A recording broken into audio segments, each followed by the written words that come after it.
everybody.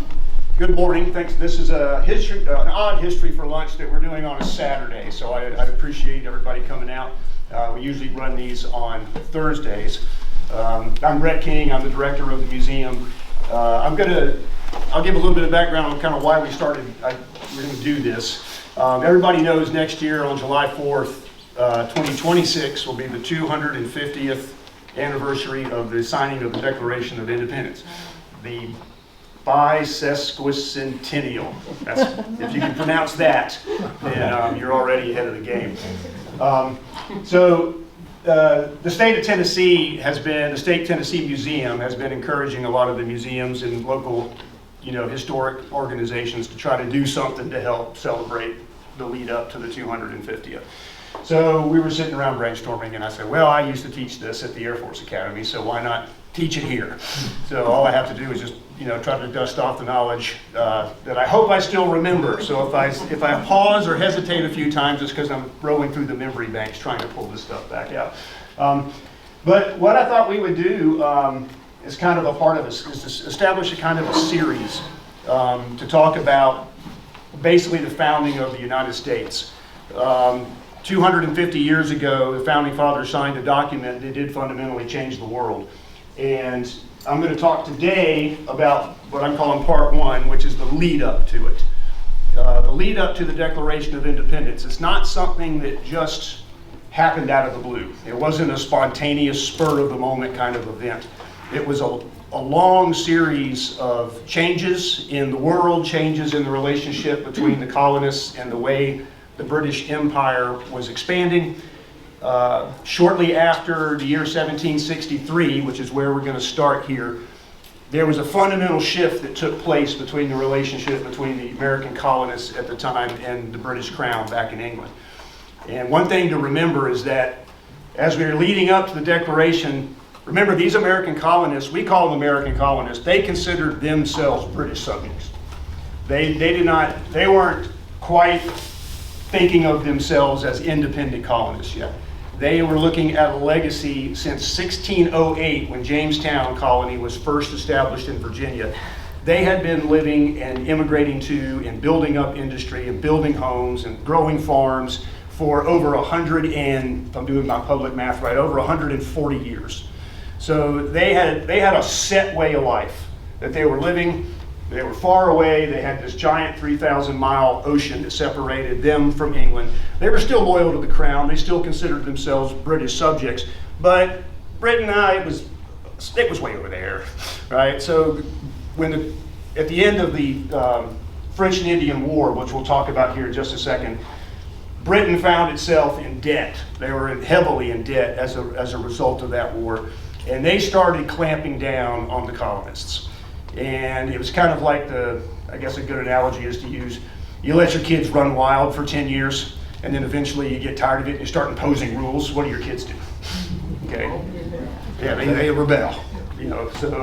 So we're going to talk a little bit, we're going to kind of frame that in those terms. We're going to try to show how the relationship between the colonists and the crown changed gradually. It was a very gradual change, and then right at the very end, suddenly. There's an old line from a famous book. It might be Charles Dickens, when he asked one of the characters, how'd you go bankrupt? And he said, well, gradually and then suddenly. Okay.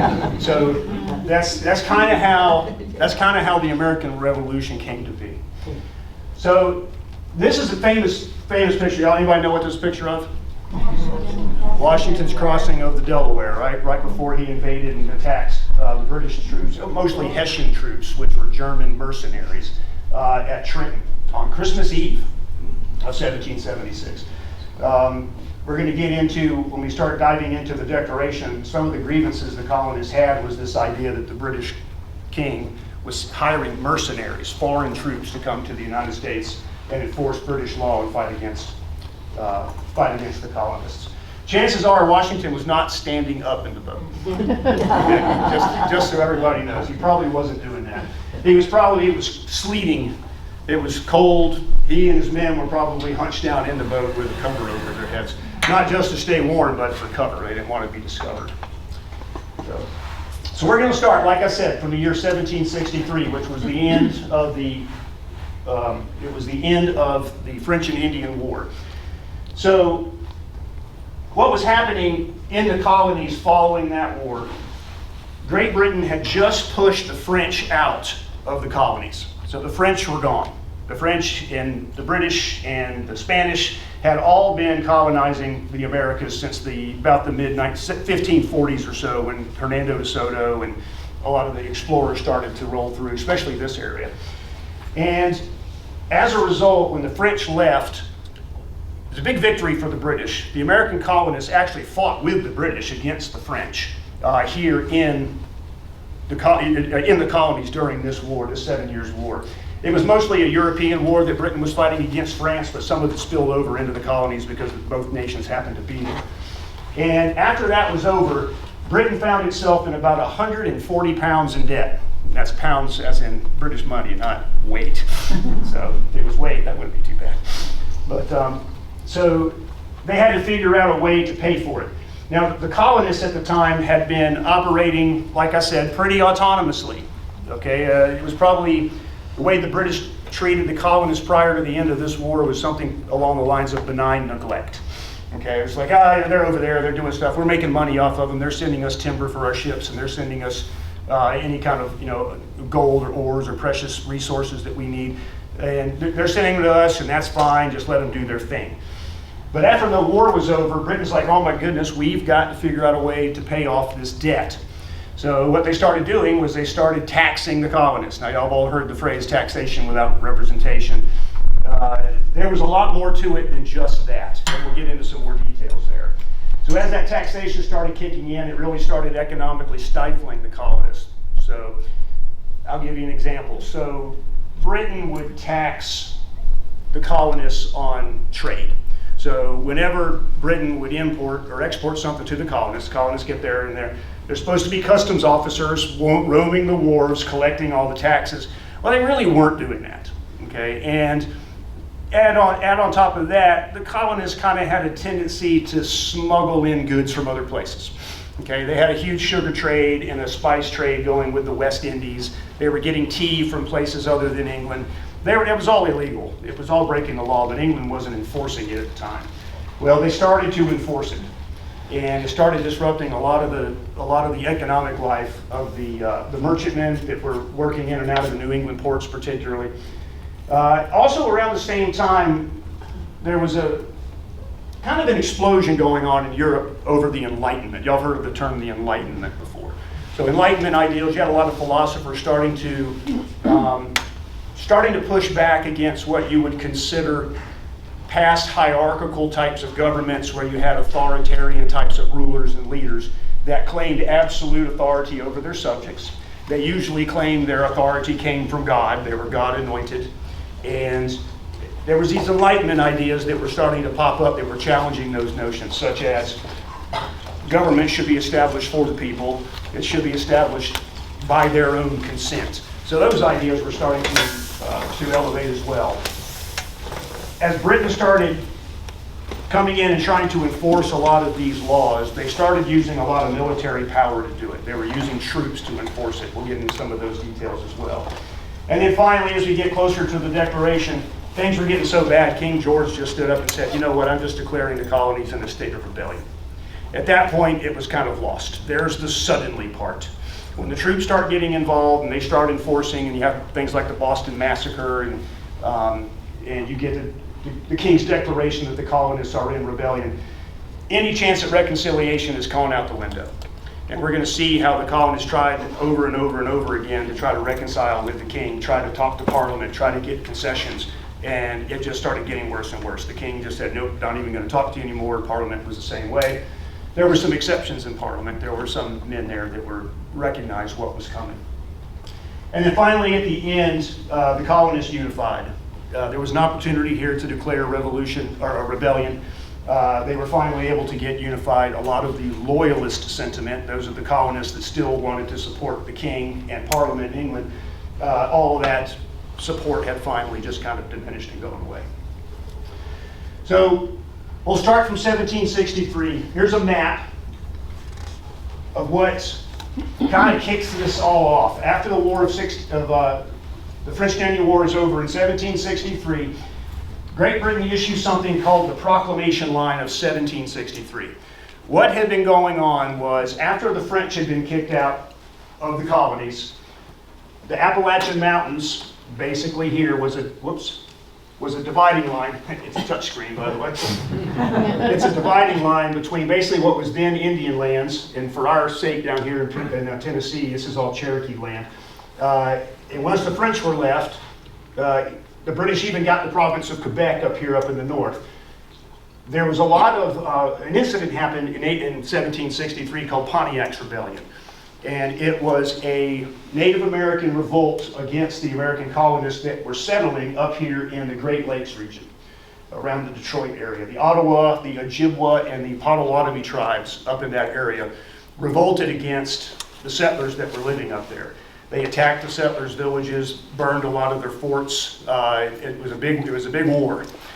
And eventually, the Native American revolt got knocked down by the British troops, but they're looking at it going, we've got to pay for this. We've got to put troops out here to try to quell the rebellion, but on these Native American rebellions. But at the same time, we want to try to prevent them from happening in the first place. So one of the reasons they put this line in here was to try to satisfy the Native Americans that we weren't going to encroach anymore in there. So the British basically told the colonists, you cannot settle anywhere west of that line. And if you are there already, you have got to turn around and come back across the mountains back to the east. Well, of course, the colonists didn't like that. They wanted to expand west. They knew what was out there. They were looking for land and opportunity and farming and expansion, etc. So they basically started to defy it. They started crossing the line. It was very difficult for England to enforce it because they would have to place troops all along that line to try to stop the settlers from going west, and the British did attempt to do that. So there's your kind of your first little spark of tension going on between the two countries. Then the next year started a series over about 3 years of a bunch of taxes. Okay, remember England is trying to raise money to pay off all this war debt they had from the war. They're making the argument to the colonists, look, we supported you, we've got the French out, we won the war, you fought with us, therefore you're going to have to help pay for it. And the colonists started taking offense at that. The Sugar Act in 1764 basically taxed sugar and molasses, put a duty on it. The colonists weren't too happy with it because the colonists were actually smuggling sugar and molasses down from the West Indies into there for a little bit cheaper, and they were making a lot of money off of it. The British government started setting up customs offices to enforce all of these tax collections that the colonists were kind of used to getting away with. The Stamp Act was the next big one, and this is the one that kind of irritated the colonists the most, because this wasn't necessarily just a trade duty, which they were used to. This was a direct tax on consumption. This was what they considered an internal, what we would call an income tax today. And they didn't feel that the Parliament had the right to levy an income tax, a direct tax on the population, without their representation in Parliament. So it was that act that started the idea of no taxation without representation. Now, what did the Stamp Act do? It placed a tax on paper products, legal documents, any kind of receipts or anything that you would use to do business with, newspaper print. Okay, that was all that stuff that was being taxed. Now, if you think about it in the context of who the founding fathers were, what were a lot of their professions? Lawyers, journalists, newspapermen. If you want to really irritate the influential class in the colonies, then you tax the people that buy ink by the barrel. Yeah. Okay, because that's basically what they did. They taxed the kind of people that bought ink by the barrel. They were lawyers, they were newspaper folks. They started a whole campaign of trying to educate the rest of the colonies of this kind of growing and encroaching tyranny from Great Britain. So this created such a stir that the colonists actually established something called the Stamp Act Congress. And it was one of their first attempts to organize, if you quote unquote, nationally across the colonies to protest what England was doing. The Sons of Liberty, y'all heard of the Sons of Liberty before? Kind of an underground movement that started to trying to resist and petition and boycott against the government, and they eventually started advocating for independence. They grew out of the Stamp Act and the subsequent Stamp Act Congress. Eventually, Parliament and the Crown got so much pressure back from the colonists, they eventually said, okay, that's it, we're repealing the Stamp Act, we'll get rid of it. So in 1766, they got rid of it. But then they turned right around and they passed what they called the Declaratory Act, which did just that. All it did was declare that any act passed by the Parliament in England applies 100% to the colonists. So it was, okay, we'll take this Stamp Act back, but we're going to reassert our right and tell you, we're going to, whatever act we pass in the future, you have to follow. Then the Townshend Acts follow the next, so it's kind of a gradual escalation. Townshend Acts were just more duties and taxes on tea that was coming in, and paper and glass that were all being imported into the colonies. So there's a slow build, okay? This is over basically about a 4-year period where things just kind of start slowly building. One of the interesting things I found when I was doing some research on this, looking for some Tennessee angles, okay? Anybody heard of the Watauga Association before? Yep.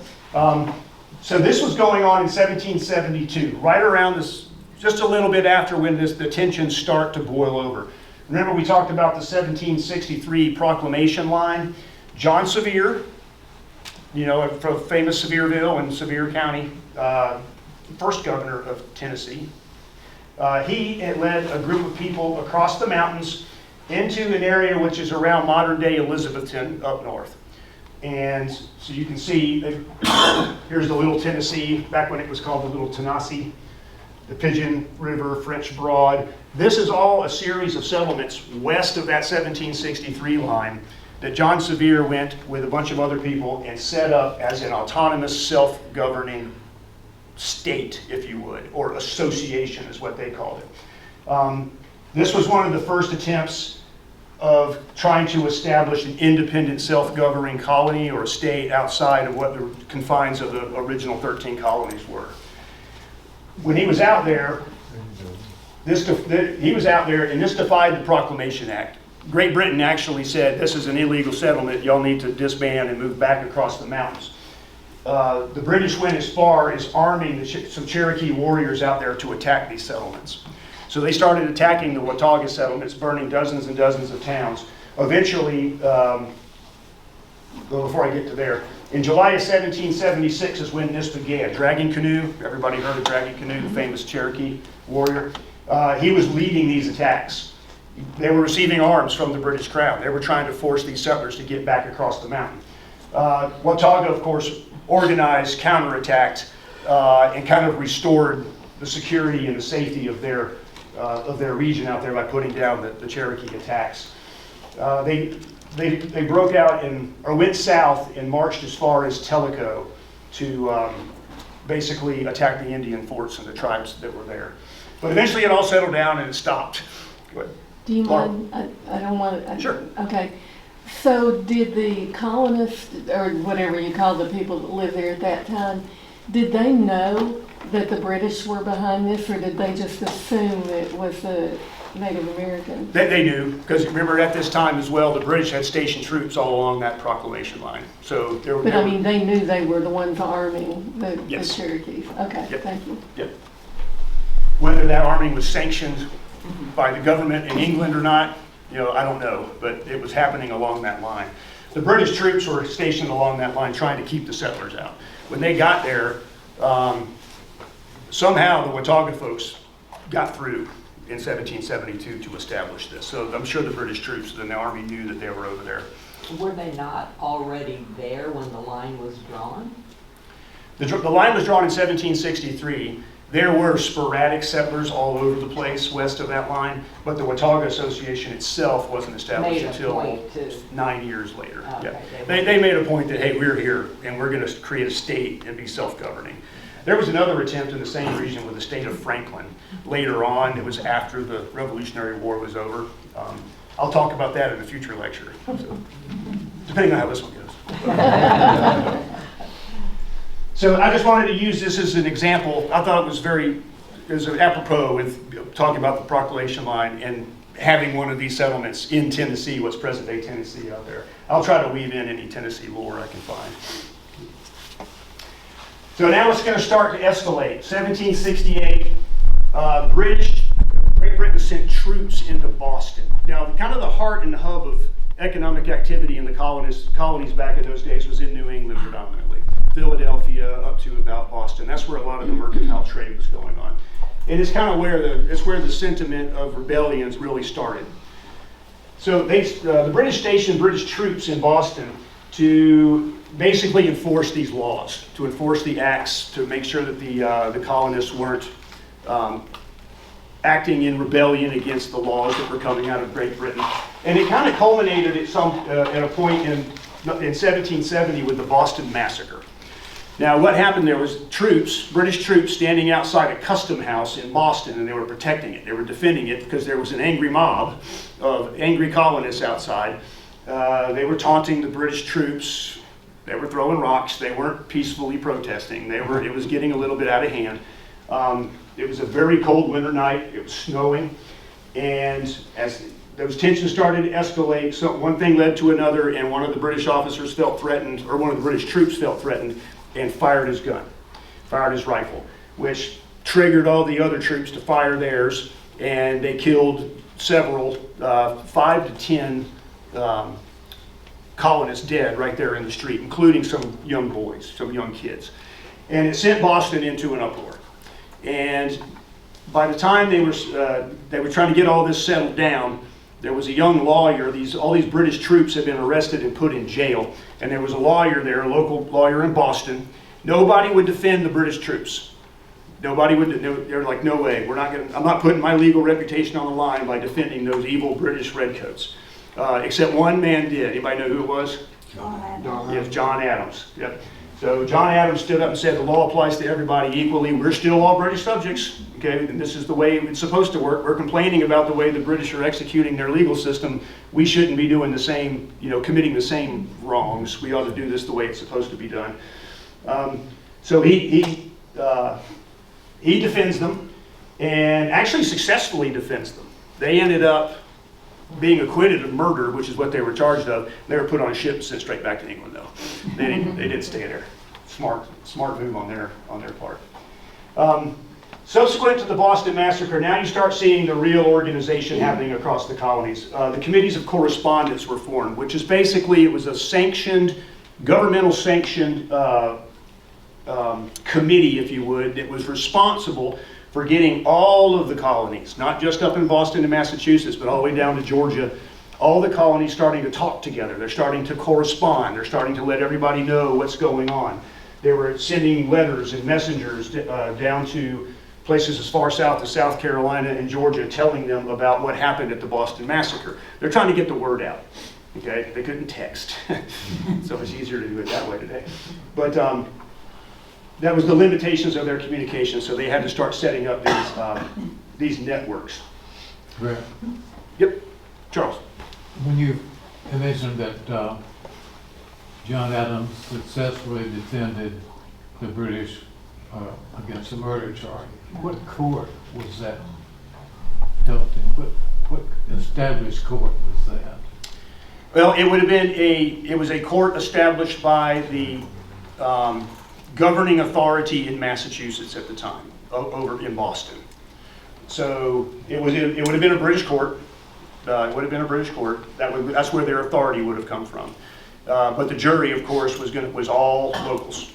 So it was all local Bostonians who already had an antipathy and an animus against the British troops. And but yeah, it was to succinctly answer your question, Charles, it was a Crown-sanctioned course, a parliamentary sanctioned court. And then finally, in 1773, the Tea Act was passed, which basically gave, y'all know what the East India Company is, or that was the big company that Britain owned that basically was responsible for all of their shipping of tea all around the world. The Tea Act basically gave the East India Tea Company a monopoly on all tea trade around the world, including the colonies. So the colonies couldn't import tea from anywhere else, from French ports, from West Indies. They had to get everything from England. And the duties on the tea under the Tea Act were actually cheaper. It was actually cheaper for the colonists to buy tea from the East India Company than any other, but that wasn't the point. The point was that you're telling us who we can and cannot trade with, and they didn't like that. And it was just another episode of the colonists pushing back against this authoritarian, what they viewed as an authoritarian assertion of rule and power over the colonies. You got to remember, in the context, for the last 140 years, they've been living their lives as they saw fit. And it wasn't until these last decade or so when England starts clamping down and start trying to reimpose rule, law, and order. I have a question. Yes, Do ma'am. you know why the colonies didn't have representation in Parliament? Well, were they just a completely separate entity, even though they were colonizing for Great Britain? Yeah, they weren't. They were colonies, but they weren't kingdoms. England's kingdom at the time, Great Britain's kingdom, composed of multiple different countries, and Parliament was largely made up of Englishmen. So they were people that were representing the interests of England proper. So by this time in history, it's going to include Scotland, it's going to include Wales, it's going to include England itself, portions of Ireland, if not all of Ireland. But the rest of their dominions, like India, for example, they didn't necessarily have representation either. They were regents that were managing all of these different other colonies around the world. They just treated the colonists the same way. They saw them as British subjects, but outside the realm, in other words. They treated them kind of the same way they would have treated the British that were living in India at the time. Was there ever an attempt to have, for Great Britain to say, we hear you saying you don't have representation, instead of taxing you? Yes, Yeah, there were attempts, but it was a minority. And there was a small group of people in the Parliament when all this turmoil was starting to bubble up to the surface. William Pitt, I think it's William, last name was Pitt, the younger Pitt, was a British parliamentarian who started seeing what was going on in the colonies, and he's sitting there in London warning the Parliament and the King, saying, we need to back off. These are our subjects, these are our brothers and sisters, they were of the same nationality, in other words. There wasn't like you're dealing with Australians or Indians that were different nationalities. You were dealing with kinfolk, is kind of the way he was looking at it. And he recognized this coming very early, but he was in a minority and he got outvoted in Parliament. But you're right, there were voices there. Benjamin Franklin spent years trying to convince the Parliament to change its ways, to ease off, stop being so harsh on the colonists. Otherwise, you might get something like a revolution. Okay, finally, what is going to culminate in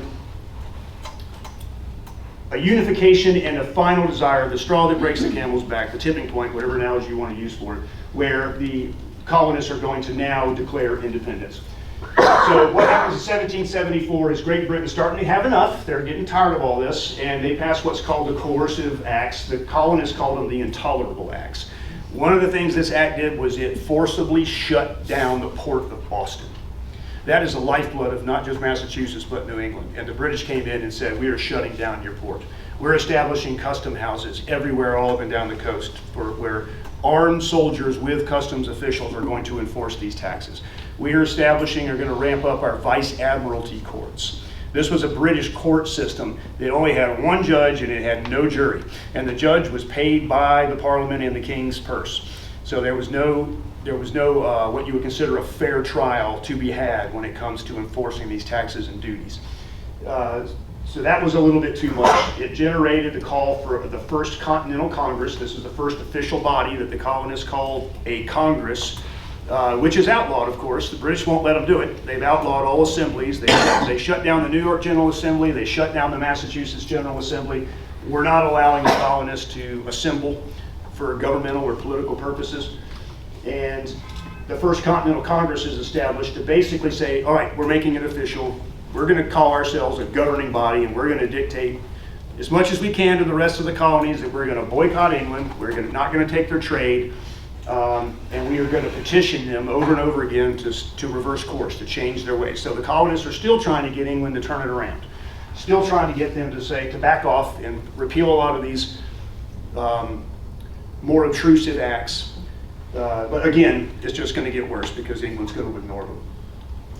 In 1775, in April, things are starting to get heated, and the British are up in Massachusetts, they're in Boston, and they're like, well, we know the colonists might be arming. They're starting to think that the colonists are going to pick up arms and start a war. So they go out there to Lexington in Kentucky. The British march out there to basically confiscate the arms. There was gunpowder and ammunition and rifles, and they're going to head out there and confiscate these weapons from the colonists. That is what creates the confrontation that we know, the battles of Lexington and Concord, the shot heard around the world. Okay? We use that battle as the example of when the American Revolution began. It wasn't really.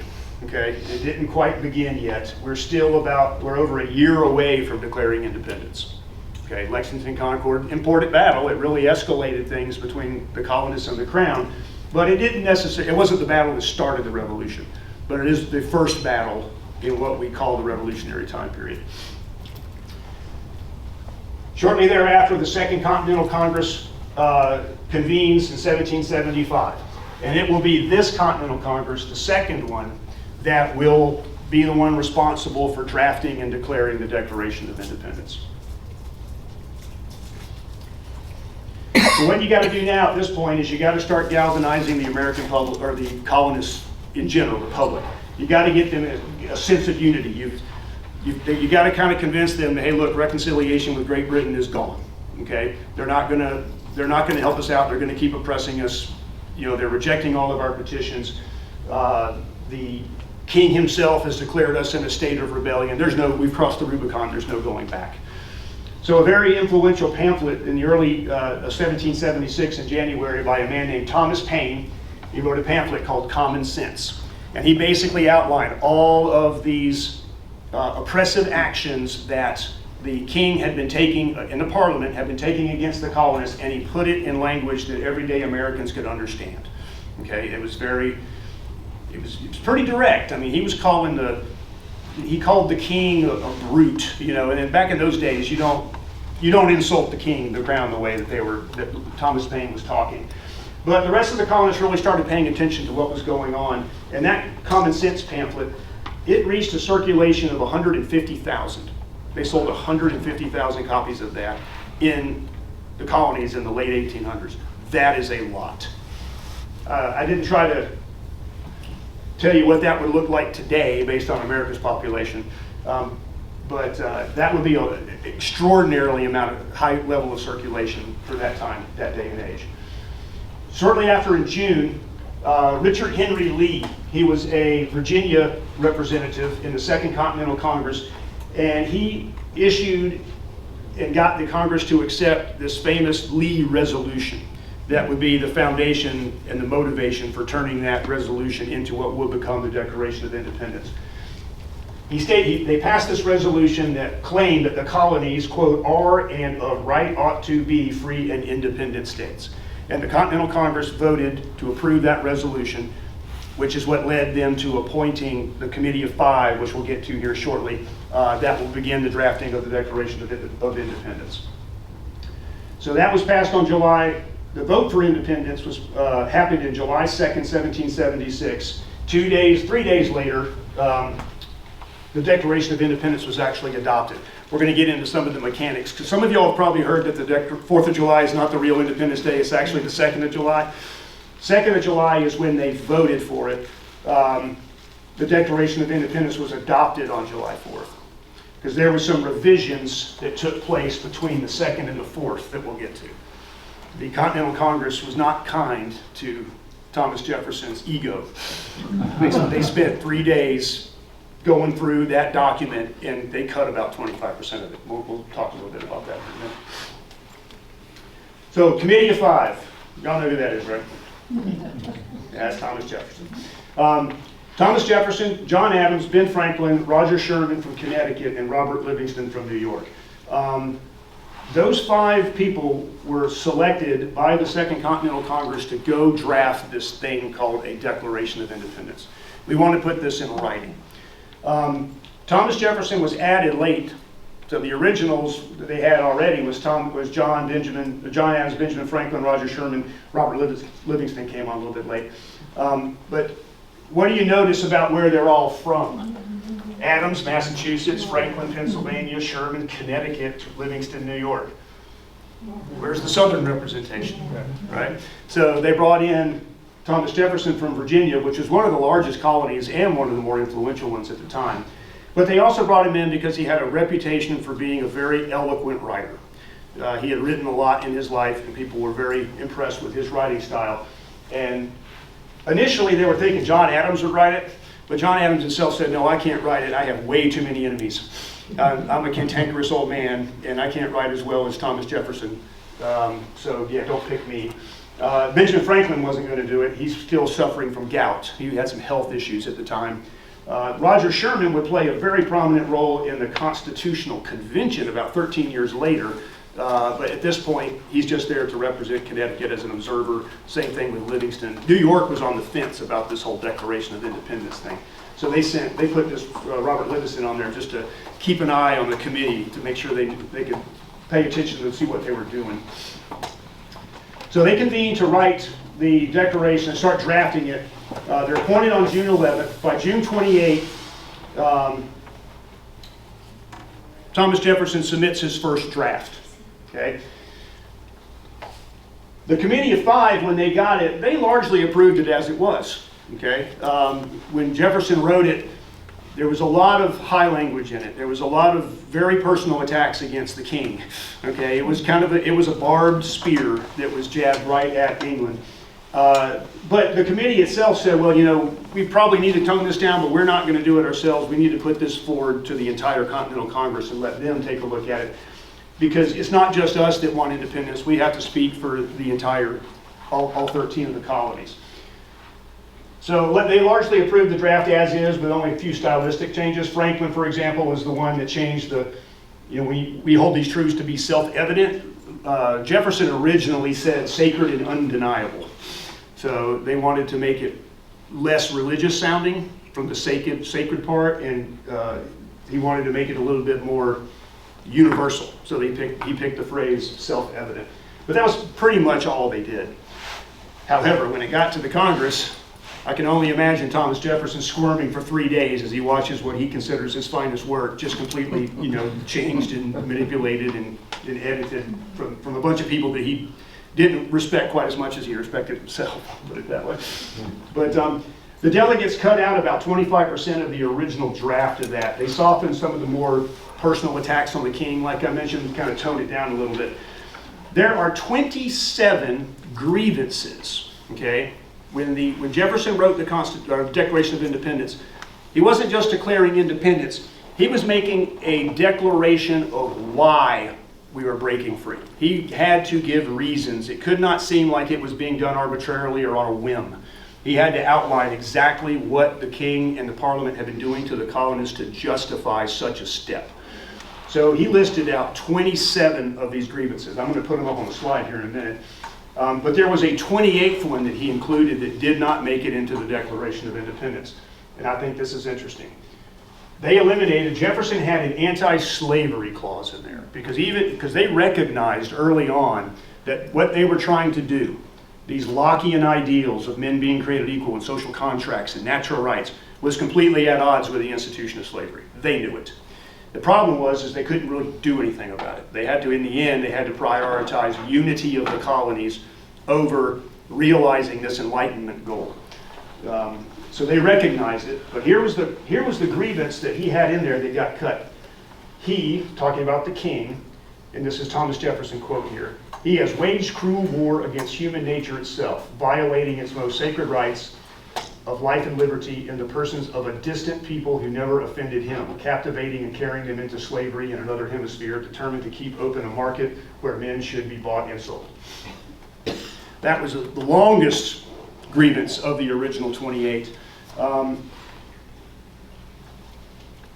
During this time, many of the people that were looking at it in the Continental Congress were like, well, yeah, it's right, but we have too much, this is too much embedded into our social and our economic fabric. The slave trade had been the way these men looked at it was the slave trade had been imported to them by the British Crown, by the British Empire.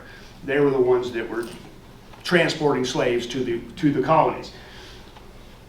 Economically, it was beneficial, but they realized that it was going to be at odds. They wanted to try to get rid of it, but they understood they couldn't do it now. This issue will raise its head again coming up as we go into the U.S. Civil War.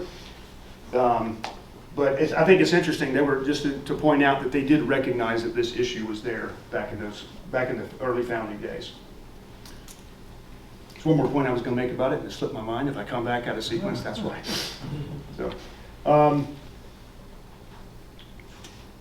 So what was actually declared in the Declaration? Once they had finished all the edits, I want to go in now and just kind of talk about the highlights of what the Declaration actually declared.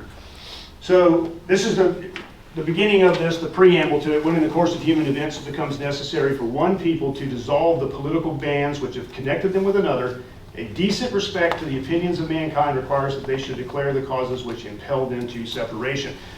This is the point that I was making earlier. Right at the opening start, Jefferson saying, we're going to declare separation from the crown, and we're going to tell you exactly why. Why? Because we have a decent respect for the opinions of mankind. They're appealing. This is a global appeal here. It establishes their intent. They're justified to break with Britain, but it's appealing to a global audience, and he is intending this to be a rational and a principled document that outlines fundamental principles for why they're doing what they're doing. And at this point, after the coercive acts, Lexington and Concord, reconciliation is out the window. The Continental Congress has already realized this. There's only one natural step, opposed to tyranny, to continuing under tyranny, and that is to break away from England.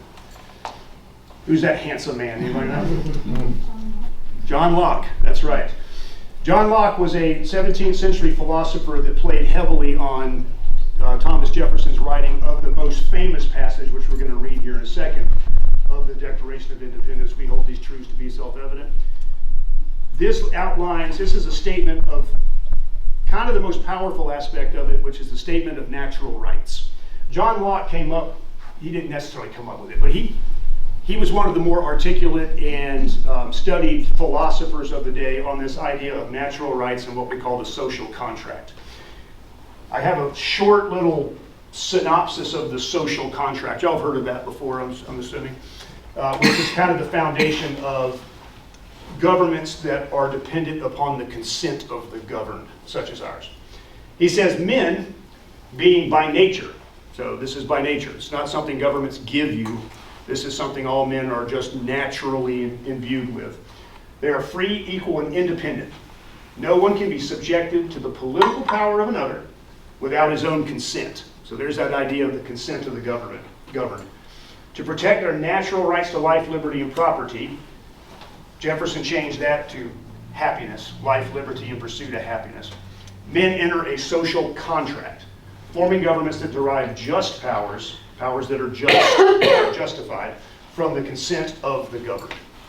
So this was the kind of the encapsulation of this idea of natural rights and the social contract that Thomas Jefferson borrowed the ideology from that very heavily for his statement of natural rights in the Declaration, where he says, we hold these truths to be self-evident that all men are created equal. They're endowed by their Creator with certain inalienable rights, among them are life, liberty, pursuit of happiness.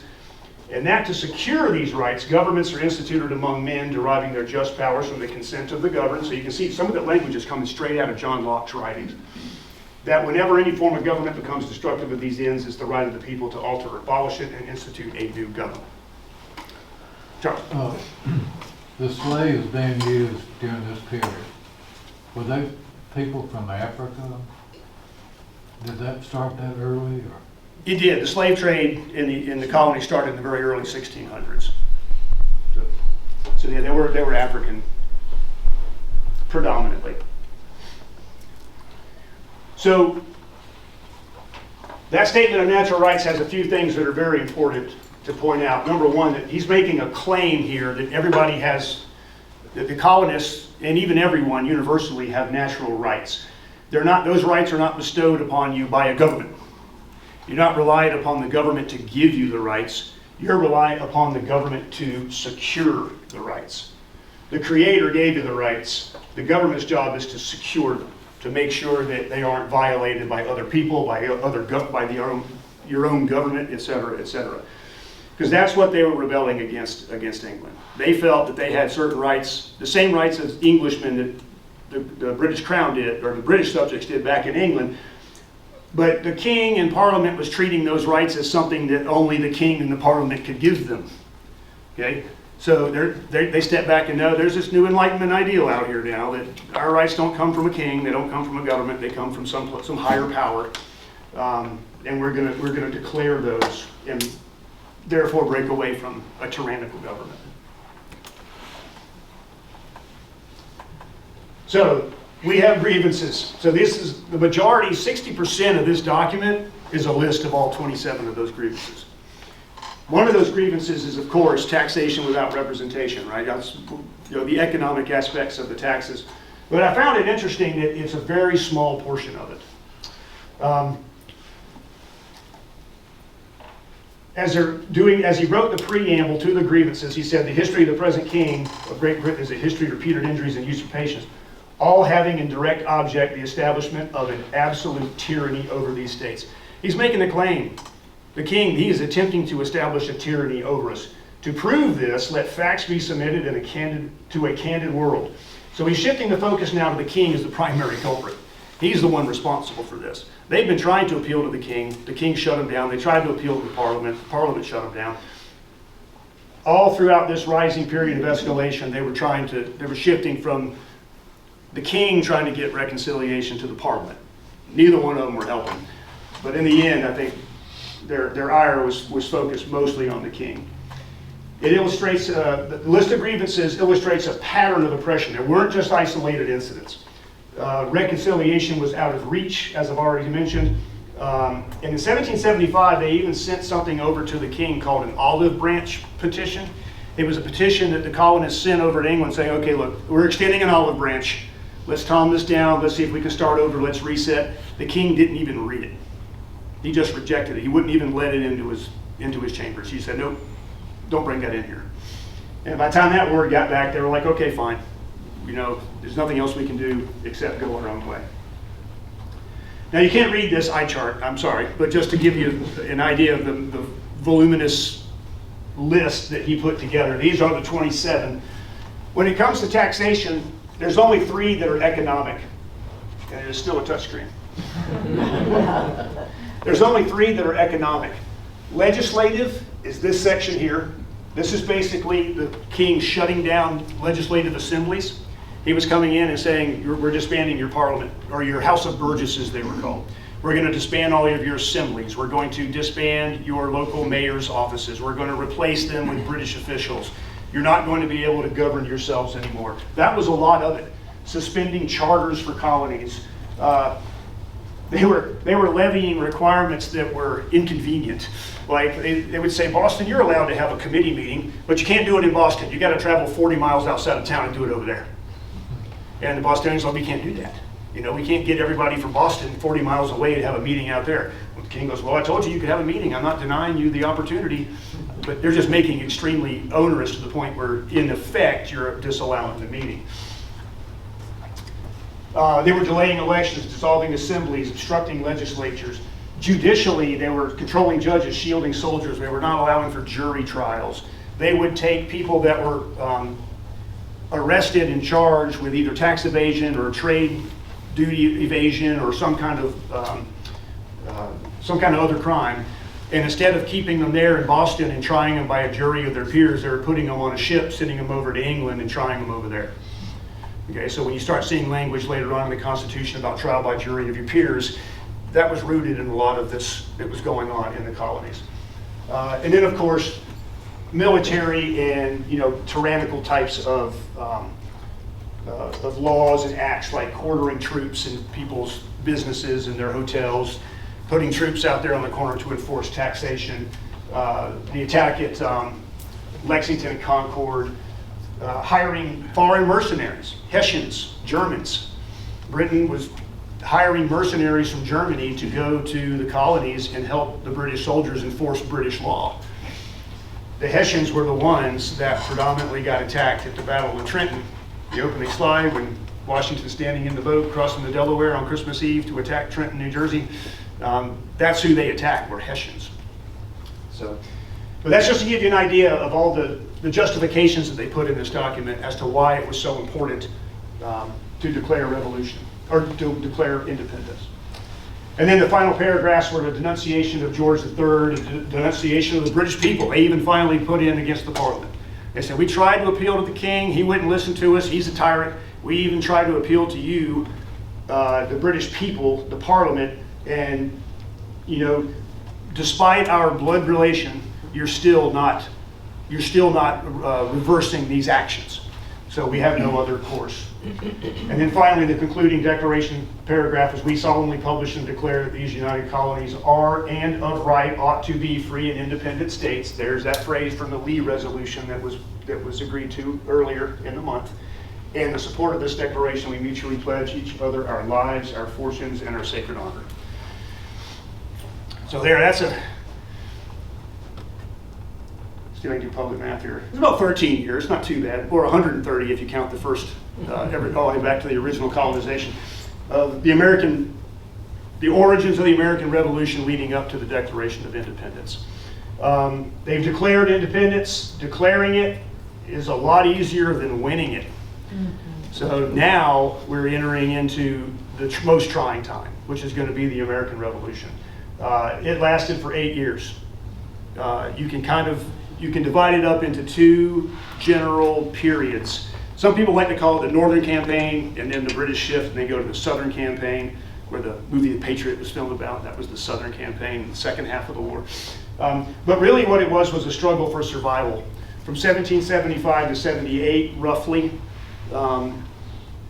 George Washington, having been appointed, raising this army and establishing this Continental Army to fight against the most powerful army on the planet at the time, which was the British Army. He didn't need to win, I'll put it that way. He just needed to not lose. He had to keep that army intact, and he struggled all the way through Valley Forge just to keep that army maintained. It wasn't until the second half, around 1779, when there actually looked like a path of victory that might be open. And we owed a lot of that to the French, especially following the Battle of Saratoga.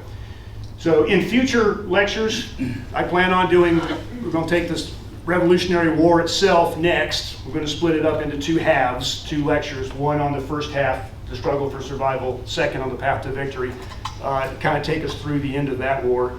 And then, as far as I have planned out, the fourth lecture will be on the establishment of the Constitution itself. And then from there on, I don't know if I'm going to continue, but we'll see. But that's interesting when you said that the idea was not to win, but not to lose. Not to lose. Yeah. Had to keep his army intact. It was you're fighting against an enemy. The British Navy, the British Army was the largest, most powerful, not necessarily largest, most powerful and best trained and best equipped on the planet. And we did have something going for us, which was this giant 3,000-mile lake that separated us from them. So it took the British a long time to get anything over here, especially for word to travel about keeping everybody abreast of what was going on during the war. And they were also fighting in a foreign land. To be honest, Washington's goal was to raise a continental army, a regular army. He did not have a high opinion of the militias, of the self-organized townsfolk that were creating their own little militias, because they had a tendency to run in battle. They weren't very disciplined. The Second Continental Congress in 1775, June 14th to be exact, established the United States Army, or the Continental Army. And that is what we consider the Army's birthday, which is what we were celebrating last weekend. So that happened during the Second Continental Congress. That's when the Army was established. There were militias, of course, and some of them were very effective. Swamp Fox, Francis Marion down in South Carolina was very good. Nathaniel Greene was very good. So we'll kind of break that up and treat the war in those two different halves. Any other questions, Paul? I'm very impressed with the graphics. Could we go back to one of the earlier ones? There was you said the official date of the start of the revolution? Yeah. Yes. Now, that gentleman right in the beginning there, being shot by the redcoat, is that Crispus Attucks? Yes, I believe so, in this artist representation, yes. So that was the first of the 10 group of people, 10 men that died, and that was 1768. The Boston Massacre was in 1770. The Lexington and Concord would happen 5 years later in 1775. That was the first battle. This was a mob that taunted the British soldiers into firing on So them. it was a minor altercation versus Yep. a full. Correct. This was a minor altercation. It was a mob attack gotten out of hand, resulted in the deaths of a lot of colonists in Boston. But it was used as a pretext to start galvanizing the rest of the colonies as to the tyrannical nature of having British troops trying to enforce parliamentary law in the colonies. Understood. Thank you. You're welcome. You know, one of the first maps you showed, I didn't realize that the land claimed by Quebec went all the way down the middle of the United States. Wow. Yeah, the province of Quebec. So it was mostly uninhabited. You know, back in those days, the king would make a claim. I won the war. The French are gone. I'm just going to claim everything that was there. The French didn't necessarily leave. There were still French settlers there for the next 100 years. And even after the Revolution, American Revolution was over, the British remained in lands that were part of the United States for years after. It was part of the some of the leading causes up to the War of 1812. Laura? Your discussion about the British military made me think about things I've never really thought about before. So why did they need mercenaries if they had all this money and all this equipment? Were people in England conscripted into the army? Yes. Yes. The So they- average soldier was. They couldn't get enough people to fight without hiring mercenaries. And Britain being such a global empire, were spread very thin. So they had empire not just all throughout England itself and Ireland, but they were in India. They were as far afield as the Far East. They were growing their empire, and they were using soldiers to help enforce and protect that empire all across the world. And the Hessians were cheaper. So and that's probably the biggest reason, Laura, was that they were cheaper. But, yes, sir. So the Lee resolution, was that, the person who came up with that was Robert E. Lee, descended from him? No, his name was Richard Henry Lee. Robert E. Lee's father was Light Horse Harry Lee, is what they called him. They were two different people. They were related. They were distant cousins in some form or The fashion. same family. Yeah, but it was the same family line. But Richard Henry Lee with the Lee Resolution was not the same Richard Light Horse Harry Lee that was Robert E. Lee's father. And two different generations too. Light Horse Harry came along. He was a bit younger. Richard Henry was older. Light Horse Harry was much younger. But Light Horse Harry Lee did fight in the Revolution, Robert E. Lee's father. Any other questions or comments here? What was the fate of Dragging Canoe after he had done all of this to the colonies? Did they finally capture him, or? I want to say he was killed a few years later in 1769, Okay. I want to say. No, 79. But don't quote me on that. Sure. I'd have to check Yeah, that. yeah. Some of the Tennessee historians here might have a better idea of that. But But he was killed in battle not too long after, I believe. But were there repercussions for his acts onto his people? Did we go in and go after certain tribes and stuff like that, even though they may or may not have been connected with him? There was a period of retaliation. So Dragging Canoe was attacking all those settlements throughout the Watauga Association. And when the Watauga Association mobilized against, they put it down, basically. They shut down that rebellion. It did not turn into a long, protracted, multi-generational war. Okay. And to be honest, as they started moving further away from the revolution, the Cherokee and the American settlers, particularly in this region, were cooperating and working together in a way that hadn't been done yet in that history. They were business partners together. They were intermarrying with one another. They were drafting treaties together. Of course, there were differences. They were separate Indian nations, especially, if you start getting closer to the founding of this county. South of here in Bradley County was a sovereign Cherokee nation. So, but yeah, there were periods of fighting and there were periods of relative peace. Joe Guy does a great dragon canoe deal, because Yes. back in the early days of Pumpkin Town, that was his alter ego, but now he won't wear the loincloth anymore. So. Oh, sorry. Yeah. But he does a great talk on dragon canoe. He was really kind of instrumental in Pumpkin Town as well, Right. so in that settlement. That's right. That's right. I haven't heard Joe's talk on it, but I'm trying to get him in here to do one on He it. won't do the loincloth. I would love to hear it. He's great. He really is good. All right. Well, if there's no more questions, thanks everybody. We hit about an hour.